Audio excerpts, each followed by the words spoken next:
gaafa laalu maal jedhee waaqayyo tiksee kooti. waaqayyo tiksee kooti. waaqayyo tiksee kee taanaan wanti hundumtuu gaarii ta'a jechaadha. Kanaaf waaqayyo tiksee koo eeggatee ani homaa hin dhabu. እግዚአብሔር እረኛዬ ነው ምንም አያሳጣኝም አለ። ሰምቦዳ ሆማና ወገደ ቦዳ ገረሚት ነገሰ ገረመርካ ለሊሳት ገረብሻን አለከፊት በረነማ በቆና ስራ ፈካቴ እንጅራት ገመቹ ስራ ፈጋቴ እንጅራት Amen. Imimman kee dhuunfachaan jiraat. Amen. Ijji waaqayyoo si argeera. Amen. Ijji waaqayyoo si argeera. Amen. Barana sumatu boqota. Barana sumatu galateeffata. Barana sumatu ililcha. Barana situ galataaf nama walitti qaba. Amen. Yeroon faarfannaa, yeroon weedduu. Hallelujah. Mana keetiin nagaaman jedhe. Barana sagaleen ol ka'e tokko mandara keerraa hin nagahama. Maaltu isaaf ta'e maaltu isheef ta'e maal argatani wanti jedhu mana keetiin maal jedhe. Amen. ደስ የሚለኝ እንኳን ጠላት ኖረ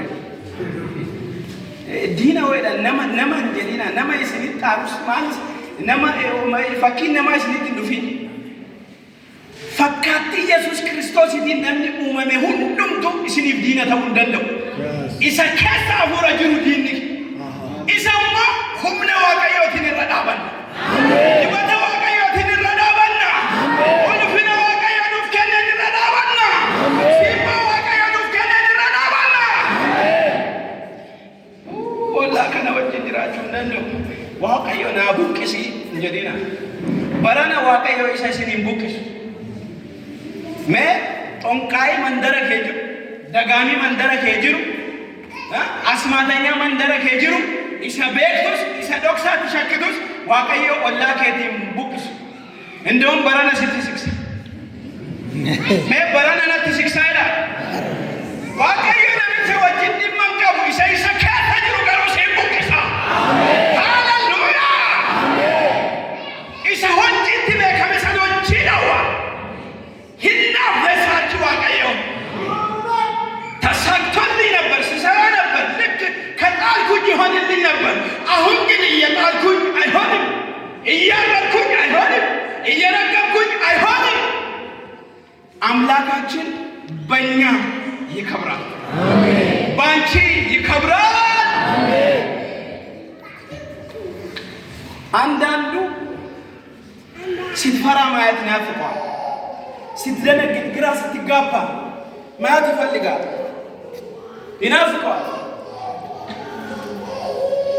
ይናፍቀው እንጂ እኔ በደስታ ወጣለሁ በደስታ ገባለሁ አሜን በኔ ኃይል በኔ አቅም በኔ ስትራቴጂ ሳይሆን የሚጠብቀኝ አምላክ ብርቱ ነው አሜን የሚጠብቀኝ አምላክ ኃያል ነው የሚጠብቀኝ አምላክ ጀግና ነው አሜን ኃይልን በሚሰጠኝ በክርስቶስ ሁሉን ይችላል ተብሎ በቃሉ ተጽፏል ልክ ደካማው ታደስ ይወጣ ኃይሌን ታጥቄ በአምላኬ እየታመንኩኝ ይወጣለሁ አሜን ደግሞ ገባ በረነ ኡልፊና አሜን بيلا فارفامي ورجع ماجرا داچنا لو غديفته كاكاتها بيتامر غارانيا سغالن ادو كمنا بغاني امبالويا نغاجراتا نغاجرا هاليلويا አከሚተኖላ ለፈጀዳኒ ትዋቀዮ አከሚተከወልቹ ቤክ አሜን አከሚተንደርባ ለፈጀዳኒ ትዋቀዮ አከሚተከደበስ ቤክ አሜን ገሩ ዋቀዮ ረተውገታ አሜን አሜን ከናፊ ዳዊት ዋቀዮ ትክሴ ኮቲ አኒ ሆማን ነቡ inni gara marga lalisaa gara bishaan haara galfiitti nageessaa bowwaa sodaachisaa keessa yoo deebi'ee maal hin ta'u hamaan natti dhufa jedhee ta'u hin sodaadhu. Meen sodaadhu. Hin sodaadhu. Warra isin eeguutu jira jechaadha. Barana hidhannoon isin eeguutu jira jechaadha. Kanaaf sodaattanii. Wanti nuyi sodaanne waan tokko isinitti himu.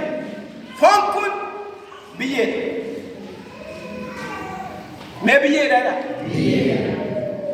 Addunyaa kanarratti maqaa kamuu qabaatanii, aangoo kamuu qabaatanii, qabeenya kamuu qabaatanii warri hafanii jiraatanii jiran. Har'a yoo sodaatte inni har'a sodaatte borummoo dhufuusaan oolu. Wanni ati beekuu qabdu inni foon keetitti dhufu kun yeroo hundumaa yoo dhufe siisi miidhuu hin danda'u. Kiristiyaanni kan inni sodaachuun isaaf ta'u tokkoof tokkotti foon isaa fi lubbuu isaarratti isa haboo qabu waaqa isaa sodaachuun isaaf ta'a.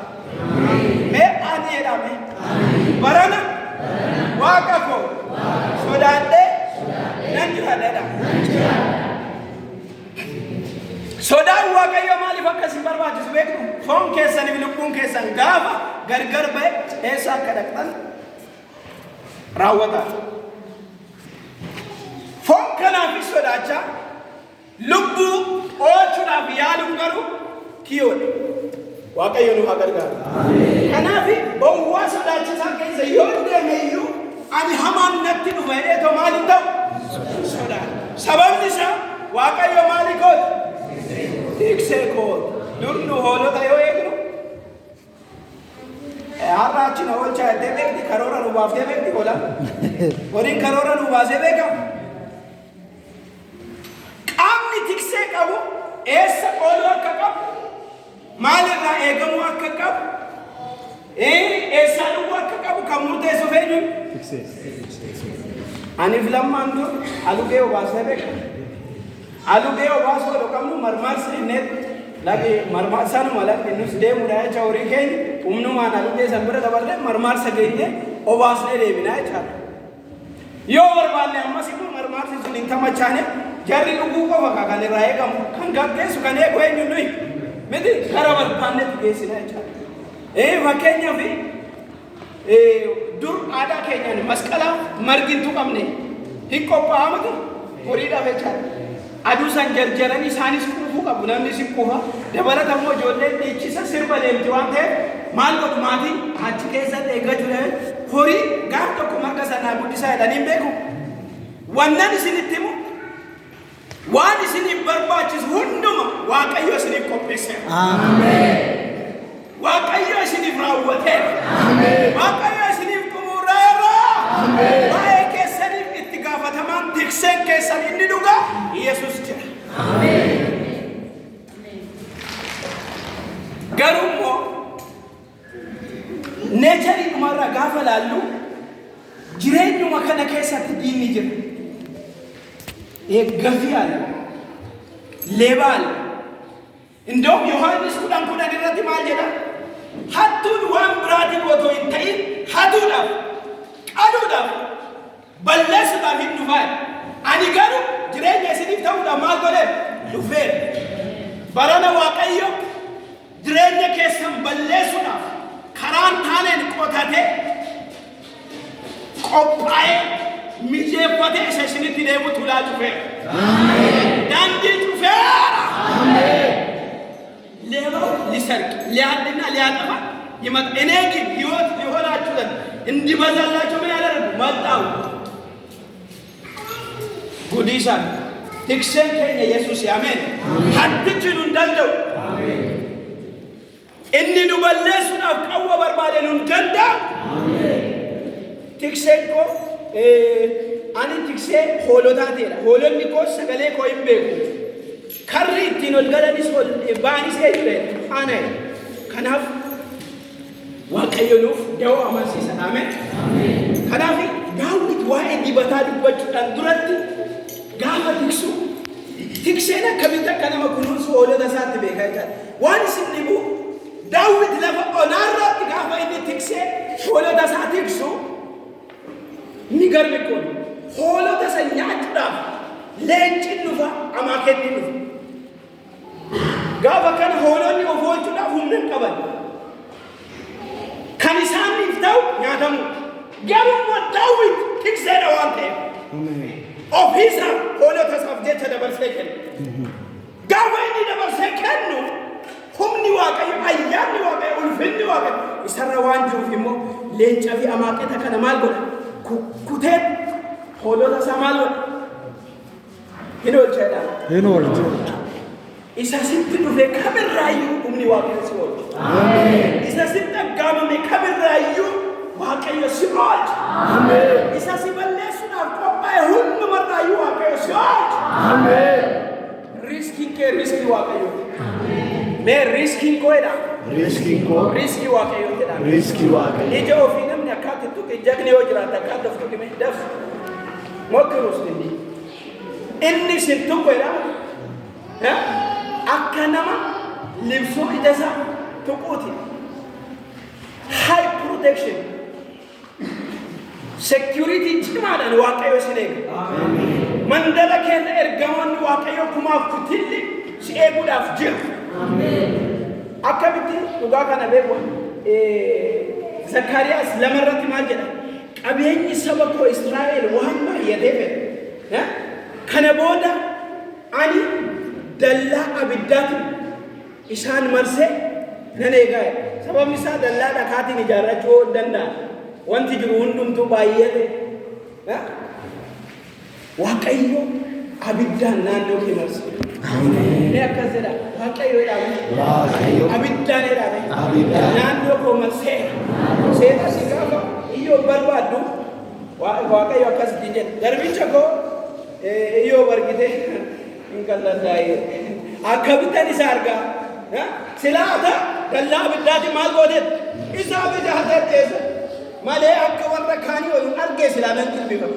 Barana Waaqayyo humnaatiin hin jilbifamne siifaa kennu. Kadhatinaan jennu. Jilbifatanii kadhatinaan jennu. Diinaaf hin jilbifatinaa hin jedhe. Diinarra garuu jilbifadha. Ameen. Mee barana jedha. Diinaaf jedha. Hin jilbifadhu jedha. Diina korra garuu jedha. Nan jilbifadha jedha. Irra jilbifannee tuuname. Humni kun nuuf haa kennamu.